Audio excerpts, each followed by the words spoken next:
ಮಕ್ಕಳೇ, ಲೋಕದ ಅತ್ಯಂತ ಶಕ್ತಿಶಾಲಿ ದೇವರು ಯಾಕೆ ಅರಮನೆಯಲ್ಲಿ ವಾಸ ಮಾಡಲಿಲ್ಲ ಗೊತ್ತಾ? ಯಾಕೆ ಅವನು ಚಿನ್ನಾಭರಣಗಳನ್ನು ಧರಿಸಲಿಲ್ಲ? ಯಾಕೆ ಹಿಮಾಲಯದ ಹಿಮಪರ್ವತಗಳಲ್ಲಿ ಸರಳವಾಗಿ ಕುಳಿತು ಧ್ಯಾನ ಮಾಡುತ್ತಿದ್ದನು? ಅನಂತ ಶಕ್ತಿಯ ದೇವರು ಯಾಕೆ ಸರಳ ಜೀವನ ಆಯ್ಕೆ ಮಾಡಿಕೊಂಡನು? ಇದರ ಹಿಂದೆ ಒಂದು ದೊಡ್ಡ ರಹಸ್ಯ ಇದೆ. ಇಂದು ಅದನ್ನು ತಿಳಿಯೋಣ.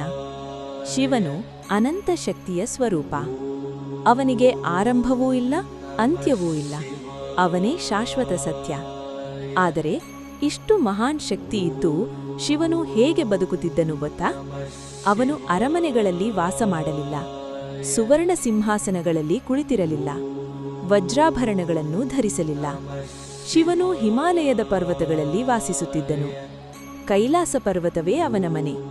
ಅವನು ಹುಲಿ ಚರ್ಮವನ್ನು ಧರಿಸುತ್ತಿದ್ದನು, ಕಂಠದಲ್ಲಿ ಹಾವುಗಳನ್ನು ಧರಿಸುತ್ತಿದ್ದನು, ತನ್ನ ಜಟೆಯಲ್ಲಿ ಗಂಗೆಯನ್ನು ಧರಿಸಿದ್ದನು, ತನ್ನ ಮಸ್ತಕದಲ್ಲಿ ಚಂದ್ರನನ್ನು ಧರಿಸಿದ್ದನು. ಅವನ ಕೈಯಲ್ಲಿ ತ್ರಿಶೂಲ, ಇನ್ನೊಂದು ಕೈಯಲ್ಲಿ ಡಮರು. ಅವನ ದೇಹದ ಮೇಲೆ ಭಸ್ಮ, ಅವನ ಕಣ್ಣುಗಳಲ್ಲಿ ಶಾಂತಿ.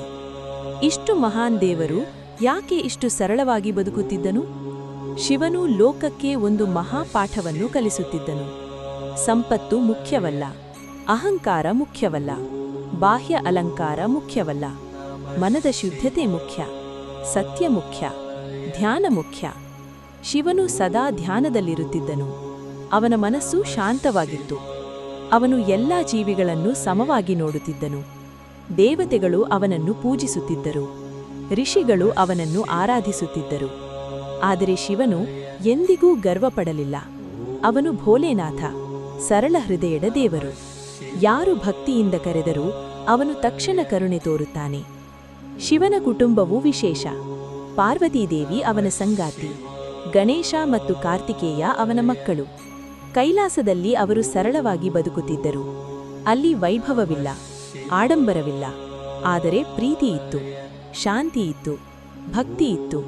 ಒಮ್ಮೆ ದೇವತೆಗಳು ಕೇಳಿದರು, ಮಹಾದೇವ, ನೀವು ಇಷ್ಟು ಶಕ್ತಿಶಾಲಿಯಾಗಿದ್ದರೂ ಯಾಕೆ ಇಷ್ಟು ಸರಳ ಜೀವನ ಆಯ್ಕೆ ಮಾಡಿಕೊಂಡಿರಿ? ಶಿವನು ಮೃದುವಾಗಿ ಮುಗುಳ್ನಗಿದನು. ಲೋಕಕ್ಕೆ ತೋರಿಸಲು ನಿಜವಾದ ಶಕ್ತಿ ಒಳಗಿದೆ, ಹೊರಗಿನ ಆಭರಣಗಳಲ್ಲಿ ಅಲ್ಲ.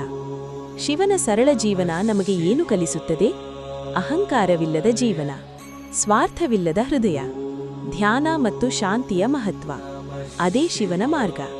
ಆದರೆ ಮಕ್ಕಳೇ, ಶಿವನು ಕೇವಲ ಶಾಂತ ದೇವರಲ್ಲ. ಅವನೊಳಗೆ ಇನ್ನೊಂದು ರೂಪವೂ ಇದೆ. ಅದು ಯಾವ ರೂಪ? ಯಾಕೆ ಅವನು ಕೆಲವೊಮ್ಮೆ ರುದ್ರನಾಗುತ್ತಾನೆ?